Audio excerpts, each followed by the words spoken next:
स्वागत है मंगल बली competitive classes में। अगर आप हमारे चैनल पर नए हैं तो चैनल को सब्सक्राइब कर दे और बेल आइकन की घंटी को प्रेस कर दे। धन्यवाद। हेलो फ्रेंड्स, मैं बली कुमार आप लोग के अपने यूट्यूब चैनल मंगल बली कॉम्पिटिटिव क्लासेज में स्वागत करता हूं। तो दोस्तों, हम इस वीडियो में आपके लिए साइंस के कुछ महत्वपूर्ण प्रश्न लाए हैं, तो आप इस वीडियो में अंत तक जरूर बने रहिएगा और आप वीडियो को पुश करके उसका जवाब जरूर दीजिएगा और अंत में कमेंट बॉक्स में बताइएगा कि आपने सही कितने प्रश्नों का जवाब दिया है। तो चलिए स्टार्ट करते हैं। तो हम लोग का पहला क्वेश्चन है, हमारी आकाशगंगा की आकृति है। ऑप्शन ए वृत्ताकार, बी दीर्घ वृत्ताकार, सी स्पाइरल, डी उपयुक्त में से कोई नहीं। तो जो हमारी आकाशगंगा की आकृति है वह स्पाइरल है। कैसा है? स्पाइरल है हमारी आकाशगंगा की आकृति। चलिए देखते हैं क्वेश्चन नंबर 2। क्वेश्चन नंबर 2 है, भिन्न भिन्न तारों के भिन्न भिन्न रंग निम्नलिखित में से किसकी विविधता के कारण होता है? कह रहा है कि जो भिन्न भिन्न तारों के होता है वह भिन्न भिन्न रंग होता है, वह निम्नलिखित में से किसकी विविधता के कारण होता है? तो ऑप्शन ए है तापमान, ऑप्शन बी दाब, ऑप्शन सी घनत्व, ऑप्शन डी इनसे विकिरण। तो वो होता है तापमान के कारण होता है भिन्न भिन्न तारों के भिन्न भिन्न रंग। तो चलिए देखते हैं अगला क्वेश्चन नंबर 3।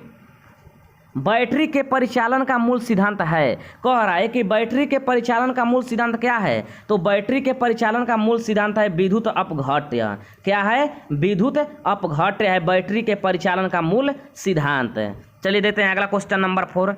निम्नलिखित में से वह उपकरण कौन सा है जिसका प्रयोग पवन के बल एवं वेग मापने के लिए किया जाता है? कह रहा है कि निम्नलिखित में से वह उपकरण कौन सा है जिसका प्रयोग पवन के बल एवं वेग मापने के लिए किया जाता है? तो पवन के बल और वेग मापने के लिए किया जाता है एनीमोमीटर का प्रयोग। किसका प्रयोग किया जाता है? एनीमोमीटर का प्रयोग किया जाता है। चलिए देखते हैं अगला क्वेश्चन नंबर 5।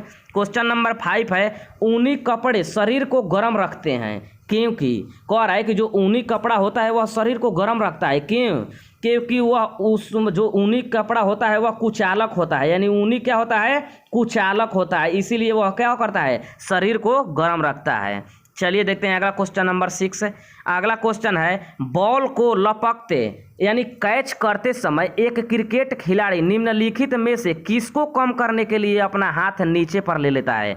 यानी कहता है कि जब हम लोग बॉल को पकड़ते हैं तो अपना हाथ नीचे की ओर ले लेते हैं। क्यों ले लेते हैं? मतलब किसको कम करने के लिए? तो आवेग को कम करने के लिए। किसको कम करने के लिए? आवेग को कम करने के लिए हम लोग क्या करते हैं? अपना हाथ नीचे पर ले लेते हैं। चलिए देखते हैं अगला क्वेश्चन नंबर 7। क्वेश्चन नंबर 7 है, यदि वायु दाब मापी यंत्र यानी वायु दाब मापी यंत्र कौन है? बैरोमीटर है, कि रीडिंग अचानक तेजी से गिरने लग जाए तो इससे यह संकेत मिलता है कि?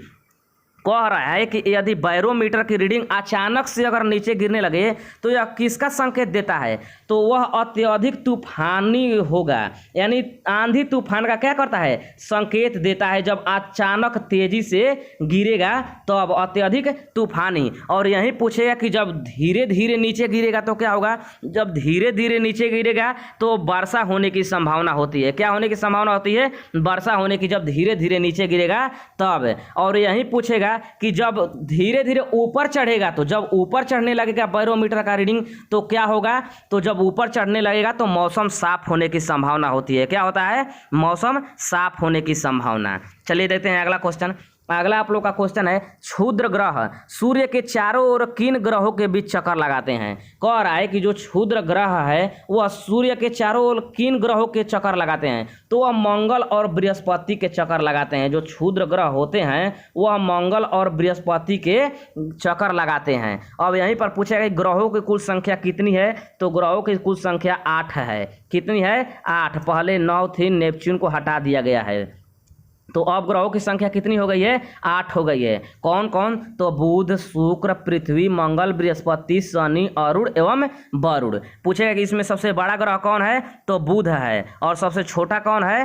तो सबसे बड़ा कौन है? तो बृहस्पति है। और सबसे छोटा कौन है? तो बुध है। और पूछ देगा, ये भी पूछ देगा कि वह 2 ग्रह कौन सा है जिसके पास कोई उपग्रह नहीं है?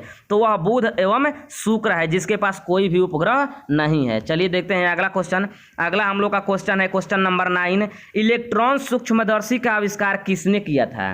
कह रहा है कि इलेक्ट्रॉन सूक्ष्मदर्शी का आविष्कार किसने किया था? तो इलेक्ट्रॉन सूक्ष्मदर्शी का आविष्कार नोल और रूस्का ने किया था। किसने किया था? नोल और रूस्का ने इलेक्ट्रॉन सूक्ष्मदर्शी का आविष्कार किया था। चलिए देखते हैं अगला क्वेश्चन। अगला हम लोग का क्वेश्चन है, दाब बढ़ाने से बर्फ का गलनांक। कह रहा है कि दाब बढ़ाने से बर्फ का गलनांक क्या होता है? बढ़ता है, घटता है, अपवर्तित रहता है या बर्फ में अशुद्धियों पर निर्भर करता है? तो दाब हम बढ़ाएंगे तो बर्फ का गलनांक क्या होता है? घटता है। क्या होता है? घटता है। चलिए देखते हैं अगला क्वेश्चन।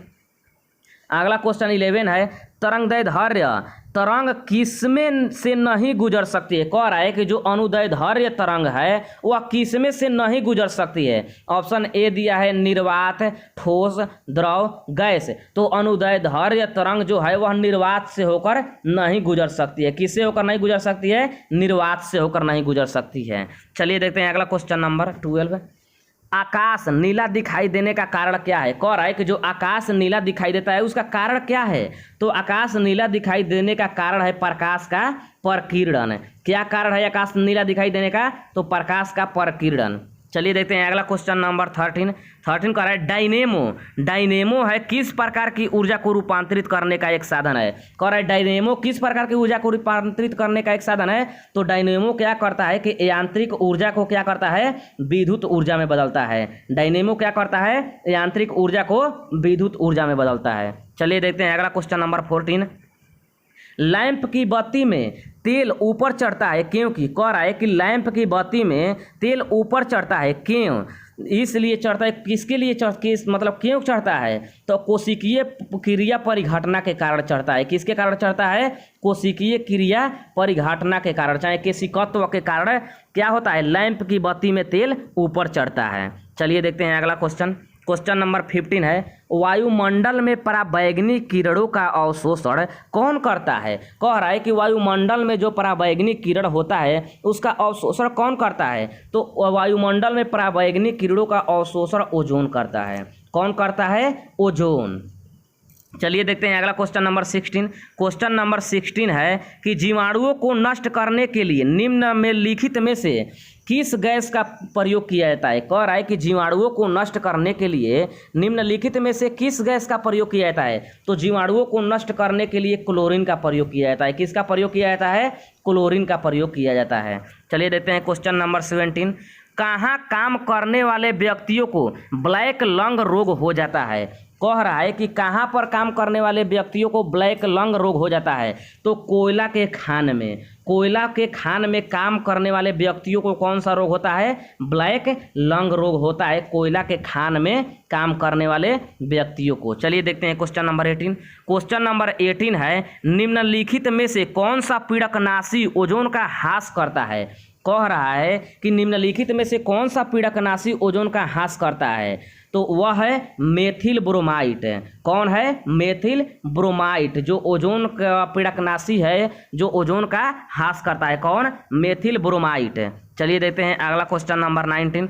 क्वेश्चन नंबर 19 है, निम्नलिखित में से जैव शैल कौन सा है? कह रहा है कि निम्नलिखित में से जैव शैल कौन सा है? तो जैव शैल कोयला है। कौन है जैव शैल? कोयला। चलिए देखते हैं अगला क्वेश्चन नंबर 20।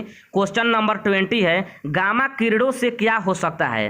कह रहा है कि गामा किरणों से क्या हो सकता है? ऑप्शन दिया है जीन म्यूटेशन, छिकना, जलन या ज्वर। तो गामा किरणों से जीन म्यूटेशन हो सकता है। क्या हो सकता है? जीन म्यूटेशन गामा किरणों से हो सकता है। चलिए देखते हैं अगला क्वेश्चन। और पूछा है गामा किरणों की खोज किसने किया था? तो गामा किरणों की खोज बैकुलन ने किया था। किसने किया था? बैकुलन ने। चलिए देखते हैं अगला क्वेश्चन नंबर 21 का। क्वेश्चन नंबर 21 है, प्रशीतक फ्रेयॉन है। कह रहा है कि जो प्रशीतक फ्रेयॉन है वह क्या है? तो जो फ्रेयॉन है वह डाइक्लोरोमीथेन है। क्या है? डाइक्लोरोमीथेन, यानी ऑप्शन नंबर बी। तो फ्रेयॉन क्या है? डाइक्लोरोमीथेन है। चलिए देखते हैं क्वेश्चन नंबर 22। क्वेश्चन नंबर 22 कह रहा है सिगरेट के धुएं का मुख्य प्रदूषक क्या है। कह रहा है कि जो सिगरेट का धुआं है उसका मुख्य प्रदूषक क्या है। तो सिगरेट के धुएं का मुख्य प्रदूषक है कार्बन मोनोऑक्साइड और निकोटीन। क्या है? कार्बन मोनोऑक्साइड और निकोटीन। यह क्या है? सिगरेट के धुएं का मुख्य प्रदूषक है कौन? कार्बन मोनोऑक्साइड और निकोटीन। तंबाकू में क्या होता है? निकोटीन होता है। चलिए देखते हैं अगला क्वेश्चन। अगला क्वेश्चन आप लोग का है तंबाकू का धुआं स्वास्थ्य के लिए हानिकारक है क्योंकि उसमें होता है, अभी आप लोग को बताए हैं कि तंबाकू में क्या होता है। तो तंबाकू में होता है निकोटीन। क्या होता है? निकोटीन तंबाकू के धुआं, इसीलिए क्या होता है? स्वास्थ्य के लिए हानिकारक होता है। चलिए देखते हैं अगला क्वेश्चन नंबर 24। क्वेश्चन नंबर 24 है वह जीव कौन सा है जो वायु प्रदूषक को मॉनिटर करता है। कह रहा है कि वह जीव कौन सा है जो वायु प्रदूषण को मॉनिटर करता है। तो वह लाइकेन है। कौन है? लाइकेन है जो वायु प्रदूषण को क्या करता है? मॉनिटर करता है। आप लोग का अगला क्वेश्चन है, अगला क्वेश्चन आप लोग का क्या है खाद्य परीक्षण के रूप में सबसे अधिक प्रयोग होने वाला पदार्थ है। खाद्य परीक्षण के रूप में सबसे अधिक प्रयोग होने वाला पदार्थ है। कह रहा है कि खाद्य परीक्षण के रूप में सबसे अधिक प्रयोग होने वाला पदार्थ कौन है। तो बताइए कौन है खाद्य परीक्षण के रूप में सबसे अधिक होने वाला। तो वह है बेंजोइक एसिड का सोडियम लवण। क्या है? बेंजोइक एसिड का सोडियम लवण खाद्य परीक्षण के लिए रूप में सबसे अधिक प्रयोग होने वाला पदार्थ है। चलिए देखते हैं अगला क्वेश्चन नंबर 26 है ओजोन परत का अवक्षय मुख्यतः किस कारण से होता है। कह रहा है कि जो ओजोन परत का अवक्षय होता है वह मुख्यतः किस कारण से होता है। तो ओजोन परत का अवक्षय होता है क्लोरोफ्लोरोकार्बन से। किससे होता है? क्लोरोफ्लोरोकार्बन से। उसी को कहते हैं CFC। इसका फुल फॉर्म क्या होता है? क्लोरोफ्लोरोकार्बन। चलिए देखते हैं क्वेश्चन नंबर 27। निम्न में से कौन पौधा घर प्रभाव पर ज़्यादा असर डालता है। कह रहा है कि इसमें से कौन पौधा घर प्रभाव पर सबसे ज़्यादा असर डालता है। तो वह है जलवाष्प। क्या है? जलवाष्प जो है वह पौधा घर प्रभाव पर सबसे ज़्यादा असर डालता है। चलिए देखते हैं अगला क्वेश्चन नंबर 28। क्वेश्चन नंबर 28 कह रहा है रात को पेड़ के नीचे सोने की सलाह नहीं दी जाती है क्योंकि तब इससे। कह रहा है कि रात को पेड़ के नीचे सोने की सलाह नहीं दी जाती है। क्यों रात को पेड़ के नीचे सोने की सलाह नहीं दी जाती है? क्योंकि कार्बन डाइऑक्साइड का मोचन होता है। कार्बन डाइऑक्साइड का मोचन के मतलब कि रात को पेड़ क्या करता है कि कार्बन डाइऑक्साइड छोड़ता है और ऑक्सीजन ग्रहण करता है, और वहीं प्रकाश संश्लेषण के दौरान क्या करता है कि ऑक्सीजन छोड़ता है और कार्बन डाइऑक्साइड ग्रहण करता है। तो आप लोग को समझ में आ रहा है कि रात को क्यों नहीं सोना चाहिए, क्योंकि जो पेड़ होता है वह रात को कार्बन डाइऑक्साइड का मोचन करता है यानी छोड़ता है। चलिए देखते हैं अगला क्वेश्चन नंबर 29। क्वेश्चन नंबर 29 है वायु का मुख्य घटक है। कह रहा है कि वायु का मुख्य घटक है option A nitrogen, B carbon dioxide, C oxygen और डी हाइड्रोजन। तो वायु का मुख्य घटक क्या है? तो वायु का मुख्य घटक है नाइट्रोजन। क्या है? नाइट्रोजन। चलिए देखते हैं अगला क्वेश्चन नंबर 30। क्वेश्चन नंबर 30 है बोन एस में होता है। कह रहा है कि बोन एस में होता है। बोन एस में क्या होता है? तो बोन एस में होता है कैल्शियम फास्फेट। क्या होता है? कैल्शियम फास्फेट होता है। बोन एस में क्या होता है? कैल्शियम फास्फेट है। चलिए देखते हैं अगला क्वेश्चन नंबर 31। क्वेश्चन नंबर 31 कह रहा है कि शरीर की सबसे बड़ी ग्रंथि कौन है। कह रहा है कि शरीर की जो है सबसे बड़ी ग्रंथि कौन है। तो शरीर की सबसे बड़ी ग्रंथि यकृत है। क्या है? शरीर की सबसे बड़ी ग्रंथि यकृत है। तो चलिए देखते हैं अब अगला क्वेश्चन।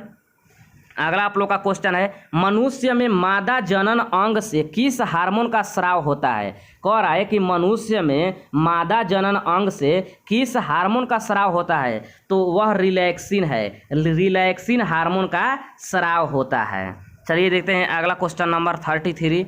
मनुष्य में ऐच्छिक गतियों का नियंत्रण किसके द्वारा होता है। मनुष्य में ऐच्छिक गतियों का नियंत्रण किसके द्वारा होता है। तो वह सेरिब्रम के द्वारा होता है। किसके द्वारा होता है? सेरिब्रम के द्वारा होता है। चलिए देखते हैं क्वेश्चन नंबर 34। शरीर का तापक्रम कहाँ नियंत्रित होता है। शरीर का तापक्रम कहाँ नियंत्रित होता है। तो जो शरीर का तापक्रम नियंत्रित होता है वह हाइपोथैलेमस में होता है। कहाँ होता है? हाइपोथैलेमस में।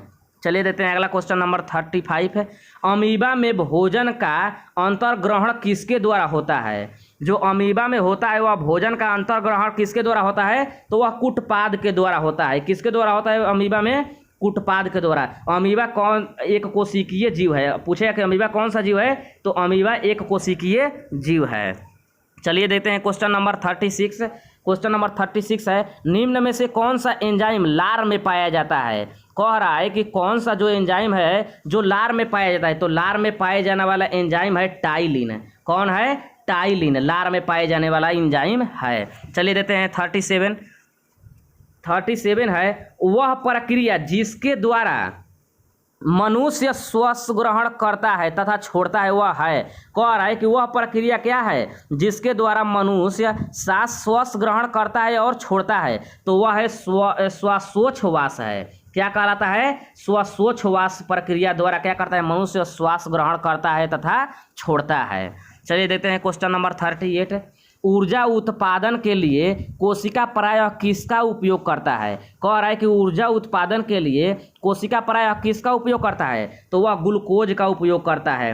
किसका उपयोग करता है? ग्लूकोज का। चलिए देखते हैं अगला क्वेश्चन नंबर 39 कह रहा है कि किस अभिक्रिया द्वारा पौधे में ऑक्सीजन बाहरी वातावरण से कोशिकाओं में पहुंचता है?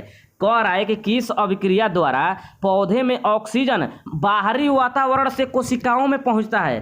तो वह है विसरण द्वारा। किसके द्वारा? विसरण द्वारा। चलिए देते हैं अगला क्वेश्चन नंबर 40।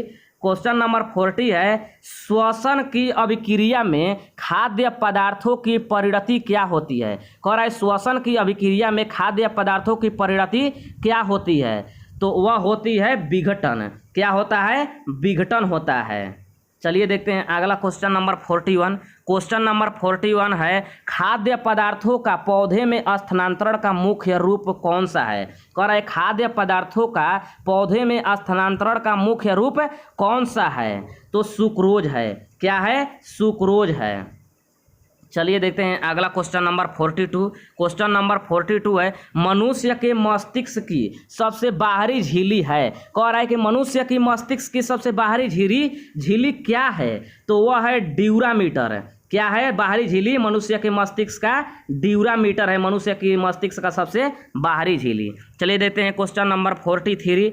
मनुष्य के सूंघने की क्षमता को नियंत्रित करता है। अब यहाँ पर कह रहा है कि सूंघने की क्षमता को नियंत्रित कौन करता है? तो वह करता है घ्राणेन्द्रिय पाली। कौन करता है? घ्राणेन्द्रिय पाली मनुष्य के सूंघने की क्षमता को नियंत्रित करता है। चलिए देखते हैं अगला क्वेश्चन नंबर 44। क्वेश्चन नंबर 44 है, मनुष्य में बुद्धि एवं चतुराई का केंद्र है। कह रहा है बुद्धि एवं चतुराई का केंद्र क्या है? तो बुद्धि एवं चतुराई का केंद्र सेरिब्रम है। क्या है? सेरिब्रम है। चलिए देते हैं अगला क्वेश्चन नंबर 45। रक्त में ग्लूकोज की मात्रा नियंत्रित रहता है। कह रहा है कि रक्त में जो है ग्लूकोज का मात्रा नियंत्रित रहता है किसके कारण? तो वह इंसुलिन के कारण होता है। रक्त में ग्लूकोज की मात्रा को नियंत्रित किया जाता है। तो आज के लिए बस इतना ही। तो हमारा वीडियो अच्छा लगे तो लाइक कीजिए, चैनल को सब्सक्राइब कीजिए और बेल आइकन के घंटी को प्रेस कर दीजिए ताकि हमारे आने वाले हर नए वीडियो तक सबसे पहले पहुँचे। धन्यवाद दोस्तों।